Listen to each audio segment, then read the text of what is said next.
আসসালামু আলাইকুম। ছাদে বিমের রডের মেজারমেন্ট কিভাবে নিতে হয় এই বিষয়টি আপনাদের দেখাবো। এই ছাদের দৈর্ঘ্য ২০৪ ফিট ও প্রস্থ ৩৮ ফিট।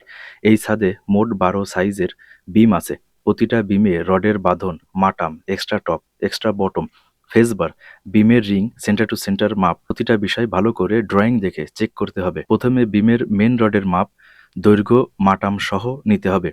টপ বটম কত পিস লিখতে হবে। ড্রয়িং দেখে বিমের রিং এর রডের মাপ এক পাশে ভিতর ভিতর ও আরেক পাশের মাপ বাহির বাহির, দুই পাশে ৩-৩-৬ ইঞ্চি হুক সহ নিতে হবে। প্রতিটা রিংয়ের সংখ্যা আলাদা আলাদা গুণে লিখতে হবে। প্রতিটা বিমের দুই প্রান্ত ও মিডিলে এক্সট্রা টপ, এক্সট্রা বটম এর মাপ সংখ্যা সহ লিখতে হবে। ড্রয়িং দেখে বিমের সাইজ, রডের ডায়া, সংখ্যা, মাপ একই থাকলে তাহলে একটি বিমের মাপ নিয়ে বাকি বিম গুণ দিতে হবে।